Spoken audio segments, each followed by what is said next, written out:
Encouraging,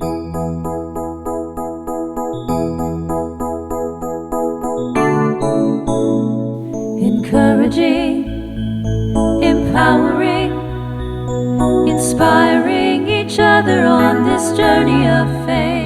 United in purpose, sisters in love we are. Women World Leaders. Welcome to Women World Leaders Podcast. I'm your host, Julie Harwick. Thank you for joining me today as we celebrate God's grace in our lives, in this ministry, and around the world. As a little girl, I was a huge fan of Laura Ingalls Wilder's Little House series of books. I owned the entire series and read and reread them many times. Laura and her husband Almanzo grew up in what was then the American frontier in the 1860s and 70s. One book, Farmer Boy, described Almanzo's experience as a 9-year-old boy in upstate New York. The chapter that described a typical Sunday has always stuck with me and made me glad that I didn't grow up in a family that observed the Sabbath so strictly. For 19th century children, Sundays were long, boring, and a test of self-control. Almanzo began his Sundays with a delicious hearty breakfast, which he loved, but things went downhill from there. He had to put on his special Sunday clothes, which were not designed for comfort, and sit through a 2-hour church service without fidgeting, falling asleep, or making any sound. After the sleigh or buggy ride home, Sunday dinner was the highlight of the day. But once the meal was done, the children were expected to stay indoors in the stuffy parlor, which was only used on Sundays and special occasions.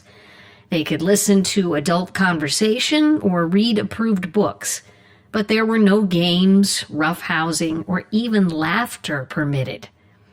It was meant to be a solemn day of rest and reflection, something quite out of character for a 9-year-old boy.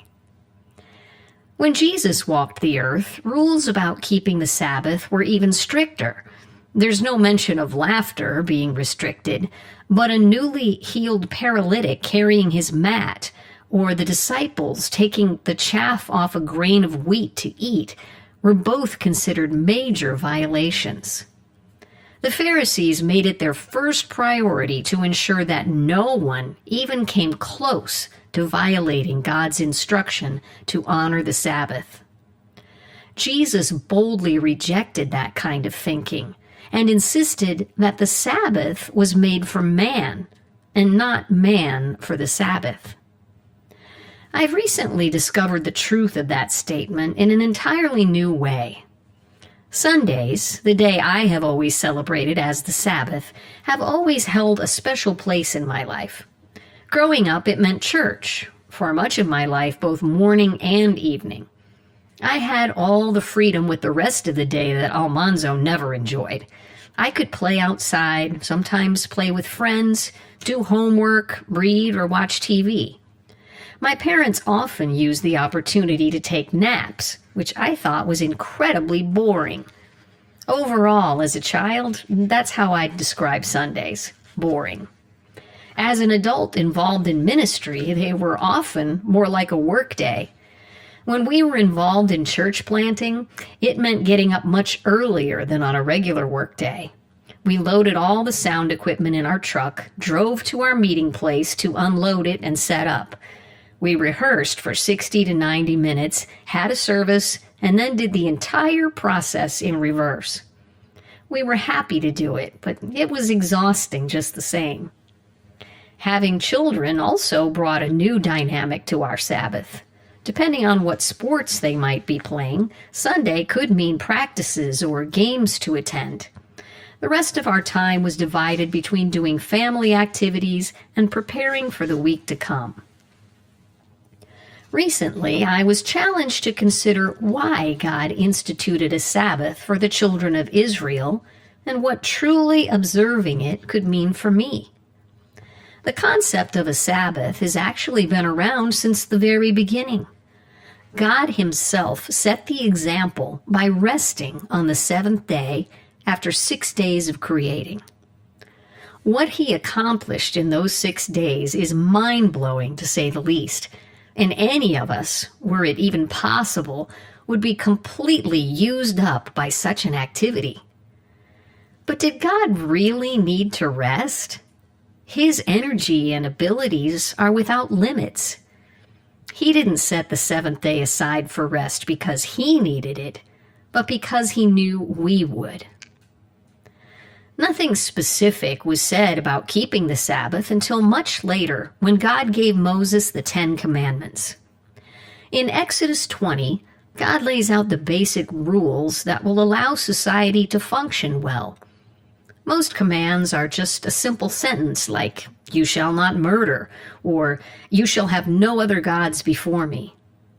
But the command regarding the Sabbath is nearly 3 times as long, because God wants us to understand his reasoning. Remember the Sabbath day by keeping it holy. 6 days you shall labor and do all your work, but the seventh day is a Sabbath to the Lord your God. On it you shall not do any work, neither you, nor your son or daughter, nor your male or female servant, nor your animals, nor any foreigner residing in your towns. For in 6 days the Lord made the heavens and the earth, the sea, and all that is in them. But he rested on the seventh day. Therefore the Lord blessed the Sabbath day and made it holy. It's as if he set the whole idea of a Sabbath in motion from the very beginning, but chose to explain and institute it at a later date. There's no mention of anyone keeping a Sabbath in the Bible prior to this time, but that doesn't mean it didn't happen. But we can be certain that it didn't happen while the Hebrews were enslaved in Egypt. As slaves, they were expected to work a full day every day. There was no such thing as PTO, sick days, holidays, or weekends. The recently freed Hebrews would have had no concept of taking time to rest. But I'm betting they thought it sounded like a great idea. But for some, it didn't sound so great when it came to collecting manna. After so many years in slavery, these people had learned that no one was really looking out for their best interests. When food was available, you'd better grab it and make sure you have enough. Even though God specifically told them they would get an extra portion of manna the day before the Sabbath, because there would be no manna on the Sabbath, some were still out there early Saturday morning desperately looking for it. Part of God's intention in creating the Sabbath was to teach them to trust him to provide for their needs. It became an issue again generations later when many in Israel continued to bring items to market and allow foreigners to sell their wares at the market, even on the Sabbath. No doubt they convinced themselves that they couldn't afford to miss out on the sales they could make. I suspect many of us are not so different. We have too much to do. Too many people are counting on us to set a whole day aside to do nothing. Can we really trust God to keep the earth orbiting without our participation? In addition to developing our ability to trust him, God also knew that humans need rest. He created us that way. Our bodies will not function correctly if we don't sleep. We can cheat them for a while, but sustained sleep deprivation can lead to impaired thinking, irritability, lack of libido, weight gain, and even serious illnesses such as heart disease, cancer, and Alzheimer's. But sleep is only one form of rest. Even if we were to consistently sleep 8 or 9 hours every night, but spend all the remaining hours working, we'd still be endangering our health. It isn't just sleep that rejuvenates us. We need time alone with God, our loved ones, and time away from life's demands. God reminded me of these truths through the book Emotionally Healthy Discipleship by Peter Scazzaro. Peter shared his personal experience of being completely overwhelmed as a pastor of a growing inner-city church, as well as a husband and father of 4 young daughters. Out of a sincere desire to serve God, he kept adding more and more to his schedule, often at the expense of his personal and family life. No matter how hard he tried, he continued to face one obstacle after another in growing the church that he believed God had called him to lead. When his wife told him she was leaving their church, he realized it was time for a new approach. One of the changes he determined to make was to set aside one day of the week for a Sabbath, just as God had commanded Moses. As a pastor, Sunday was the most demanding day of his week, so he selected a different day. Even though important tasks demanded his attention and members of his congregation didn't always understand, he committed to taking a weekly Sabbath. And along with some other major changes, it completely revitalized not only his ministry, but his relationship with God and everyone else in his life. I had never considered the true spiritual implications of taking a Sabbath. Sundays were always for worship and church, and I'd always considered that to be enough. There were plenty of Sundays when I didn't do any work, just by chance though, not deliberately. But when I really thought about making a commitment to limit my activities to worship and rest, something shifted. I began to anticipate my Sabbath, making sure I had completed any tasks that would have fallen on Sunday if I didn't do them in advance. Another huge emotional change that I experienced was no longer feeling guilty about not accomplishing anything. I looked forward to Sunday because I could indulge in a nap, watch a movie, or learn about my heritage on Ancestry.com. Those were all activities I really enjoyed, but normally felt guilty about doing when there was work to be done. I was surprised by how much joy I felt in knowing that doing what I wanted to do was what God wanted me to do, absolutely guilt-free. Sometimes I don't wind up doing any of those things. When the weather is particularly nice, I may spend 2 hours just sitting outside, thinking, listening to the birds, and just spending time with God. Other times, we're celebrating a family birthday or going for a long walk. Whatever activities I settle on, I feel not only relaxed, but more appreciative of everything. Apparently, that's a common benefit. BibleStoriesHub.com put it this way: the Sabbath encourages you to pause and reflect on the abundance already present in your life. As you disconnect from the worldly scramble for more, you begin to cultivate a spirit of gratitude and contentment. A weekly day of rest made sacred helps highlight the richness of what you have, fostering a profound sense of gratitude that can be transformative. If you've gotten out of the habit or never really have tried observing a Sabbath, I strongly encourage you to try it. It may be very different from mine, but that's the beauty of it. God doesn't mandate how we do it.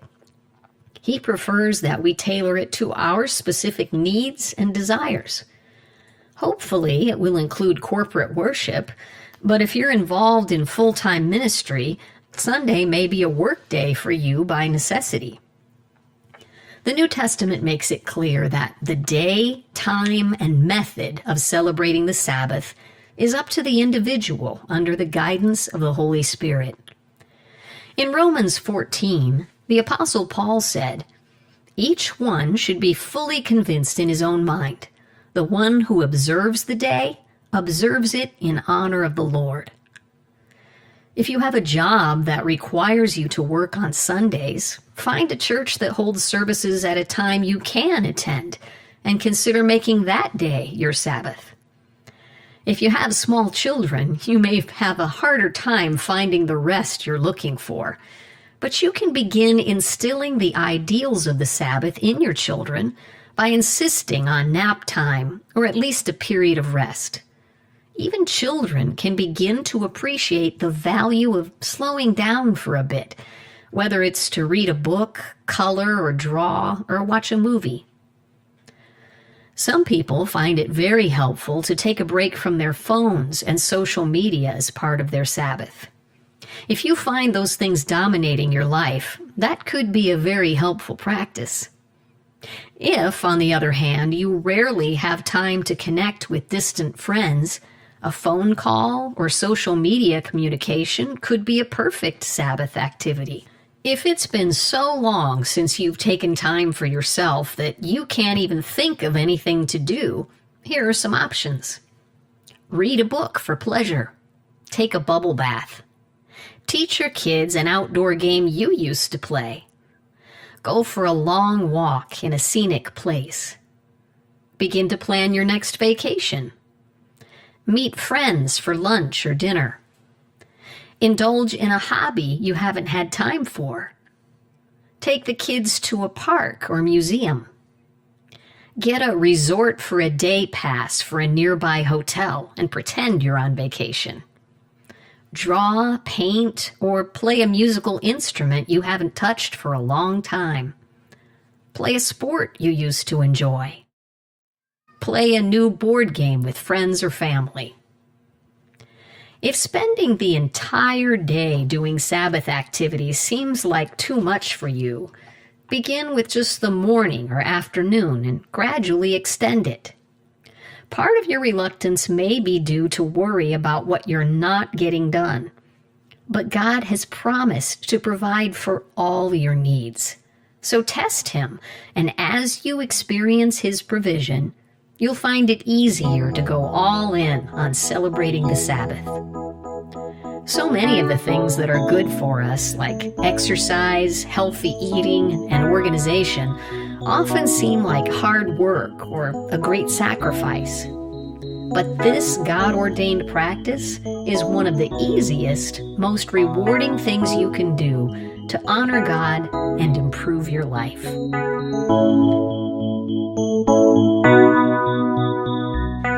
Thanks for listening to Women World Leaders Podcast. Join us each week as we explore together God's extravagant love and your courageous purpose. Visit our website at womenworldleaders.com to submit a prayer request, register for an upcoming event, and support the ministry.